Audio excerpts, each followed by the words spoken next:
میں کوئی مریض ہو جاتا ہے، مرض کی حالت میں اللہ ہی یاد آتا ہے.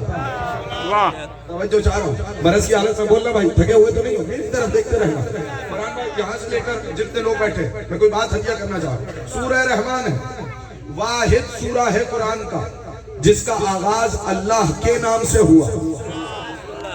بھائی آپ نے اتنا قیمتی فکرہ میں نے آپ کو ہدیہ کیا تھا، آپ نے ادھر ادھر دیکھ کے اس قیمتی فکرے کو ضائع کیا. میں پھر سے دہرا دیتا ہوں، اسی لیے کہہ رہا ہوں توجہ بس میری جانے. واحد سورہ ہے جس کا آغاز بولے بھائی، جس کا آغاز اللہ کے نام سے ہوا. بھائی سورہ حمد کا آغاز الحمد سے ہوا، سورہ بقرہ کا آغاز الف لام میم سے ہوا. ایسا ہے یا نہیں؟ آپ سورہ پڑھتے چلے جائیے، 114 سوروں کے پڑھتے چلے جائیے. کچھ کا آغاز قل سے ہوا، کچھ کا آغاز انا سے ہوا. واحد سورہ ہے جس کا آغاز اللہ نے اپنے نام سے کیا. توجہ چاہ رہا ہوں. آغاز کیا بھی تو کیسے؟ الرحمن.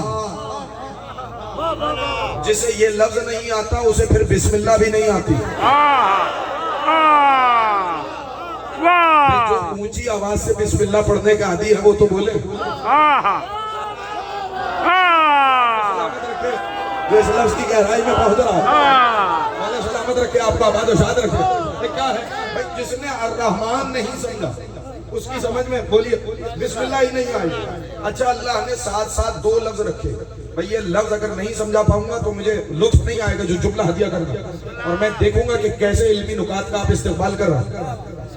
اگر اللہ نے دو لفظ ساتھ رکھا، یہ نہیں کہا صرف کہ رحمان کے نام سے آغاز کرتا ہوں، نہیں، بسم اللہ الرحمن الرحیم، رحمان اور رحیم کے نام سے آغاز کرتا ہوں. تو پروردگار ہمیں معلوم ہے کہ قرآن میں وقت کم ہے، پیغام قیامت تک کا دینا ہے. ہوئے تو نہیں ہے، میں نے کوئی مشکل جملہ تو نہیں کہا.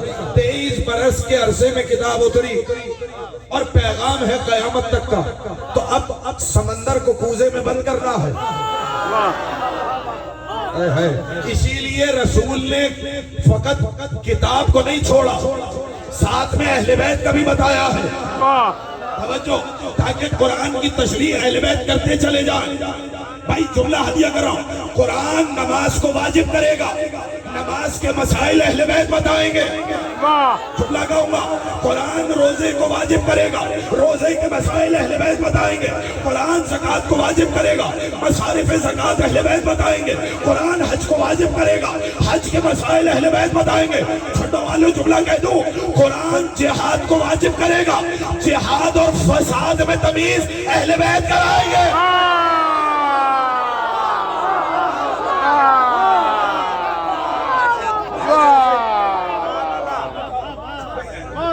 جو ہے یا نہیں ہے تو کرائے گا. بولتے رہنا میرے ساتھ، یہ آگے والوں بھائی آپس میں باتیں نہ کرنی، میں ساتھ ساتھ چلتے رہنا، میں نتیجہ آپ کے حوالے کر جاؤں گا.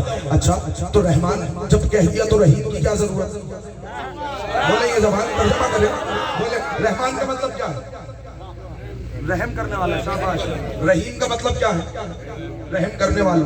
تو اگر رحمان بھی رحم کرنے والا، رحیم بھی رحم کرنے والا، جب رحمان کہہ دیا رحیم کی کیا ضرورت؟ رحیم کہہ دیا تو رحمان کی کیا ضرورت؟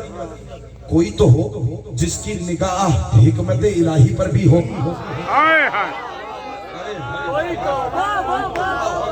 اصل کیا جملہ میں آپ کے حوالے کرنا چاہ رہا ہوں، آپ کو ابھی خبر ہی نہیں ہے کہ آپ کی ڈیوڑی کو میں کس جبین نیاز کو میں کس ڈیوڑی پہ خم کرانا چاہ رہا ہوں. ساتھ چلیں گے تو لطف آئے گا، ساتھ ساتھ سفر کرنا ہے، دائیں بائیں نہیں دیکھنا. میں پھر جملہ ہدیہ کروں گا. بھائی رحمان اور رحیم میں فرق کیا ہے؟ رحمان کا مطلب ہے سب پہ رحم کرنے والا. آپ بتائیں جب بارش نازل ہوتی ہے، جب باران رحمت اترتی ہے تو کیا مسلمانوں کا آنگن دیکھتی ہے؟ آپ سے پوچھ رہا ہوں، بتائیے. فرق تو نہیں کرتی نا کہ یہ کافروں کا آنگن ہے، یہ مسلمانوں کا آنگن ہے، یا منافقوں کا آنگن ہے. اللہ اکبر. اللہ کی رحمت کا کوئی قبیلہ نہیں. جو جملہ شناس لوگ ہیں وہ پہنچ گئے اس جملے کو. اللہ کی رحمت کا کوئی قبیلہ نہیں، سب کے لیے. بھائی اللہ جو رزق اگا رہا ہے، اگر انسانوں کے ہاتھ میں دے دیتا تو آدھے لوگ بھوکے مر جاتے. توجہ چاہ رہا ہوں، اسی لیے رزق کی ذمہ داری اپنی رکھی. اب جملہ ہدیہ کرنا چاہ رہا ہوں تو رزق اپنے پاس رکھا سب کے لیے، رحمت سب کے لیے. سورج سے توانائی سب کشید کرتے ہیں. اب جملہ آپ کے حوالے. تو رحمت جو سب کے لیے ہو اس کے لیے لفظ ہے رحمان. میری طرف دیکھنا، اس کے کون سا لفظ ہے؟ رحمان. لیکن جو رحمت خاص لوگوں کے لیے ہو، شاباش شاباش شاباش، جو رحمت خاص لوگوں کے لیے ہو اس کے لیے رحمان کا لفظ نہیں آتا، اس کے لیے رحیم کا لفظ آتا ہے. اللہ اکبر. رزق سب کو دیتا ہے، بارش سب کے لیے، سورج سب کے لیے، آکسیجن سب کے لیے، ہوا سب کے لیے. جملہ ہدیہ کرو، مگر ہدایت ہر کسی کو نہیں دیتا. ارے کہاں رہ گئے؟ میں تو جملہ کہہ رہا ہوں. غدیر کا اعلان 1.25 لاکھ نے سنا تھا، لیکن ولایت کی نعمت ہر کسی کے لیے نہیں. حسین کا دربار آج بھی کھلا ہے، مگر زیارت اسی کو ملے گی جس میں حسین کا کرم ہوگا. آپ کا بادشاہ رکھے.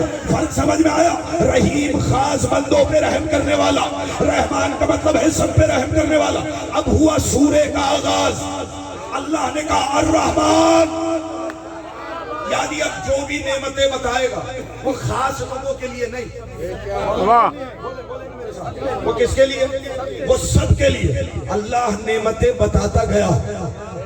کوئی اور موقع ہوتا تو میں اسی میں تفصیل کیا کرتا، لیکن اب میرے پاس وقت نہیں ہے، اس لیے سمیٹ کے جملہ آپ کے حوالے کر رہا ہوں. جب نعمتیں سب کے لیے ہیں پھر پڑھتے پڑھتے اس مقام پر پہنچے. مرج البحرین یلتقیان،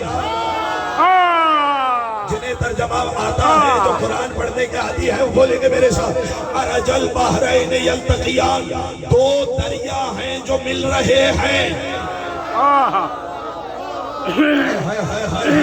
جنڈو والو ایسے نہیں، ابھی تو لطف آئے گا. دو دریا ہیں جو آپس میں مل رہے ہیں. بینہما برزخ لا یبغیان، ان کے درمیان ایک برزخ ہے کہ یہ دریا ایک دوسرے کو عبور نہیں کرتے. اب ایک لمحے کے لیے اپنی توجہات کو میری طرف رہن میں رکھاؤ تاکہ میں تمہیں شاہ نجف کی بارگاہ پہ لے کے چلوں. پھر اس کے بعد کہا یخرج منہما اللؤلؤ والمرجان. دریاؤں کی صفت یہ ہے کہ ان میں سے لولو و مرجان نکل رہے ہیں. اور پھر اللہ نے ہر کفران نعمت کرنے والے سے کہا فَبِأَيِّ آلَاءِ رَبِّكُمَا تُكَذِّبَانِ. بھائی اسی جملے سے کام لینا ہے.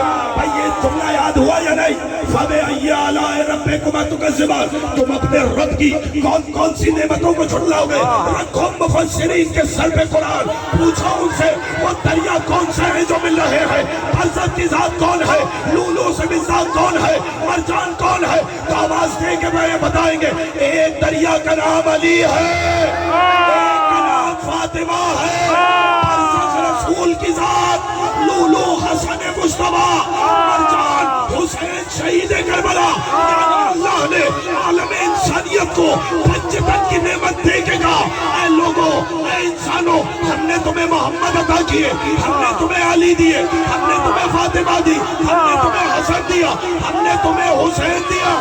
فَبِأَيِّ آلَاءِ رَبِّكُمَا تُكَذِّبَانِ.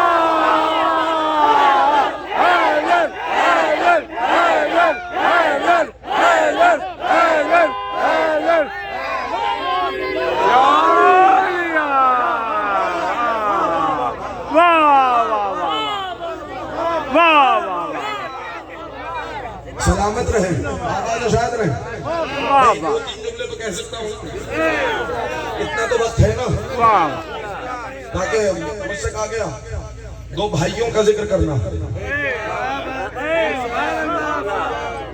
تاکہ میں کوئی جملہ ہدیہ کروں تو پھر لطف. بسم اللہ. اب زیادہ تفصیل کا وقت نہیں ہے، کوئی اور موقع ہوتا تو اب مجھے فرمائشیں بھی پوری کرنی ہے، تو اس لیے میں چاہ رہا ہوں کہ ساتھ چلیں گے آگے تو کسی نتیجے پہ پہنچ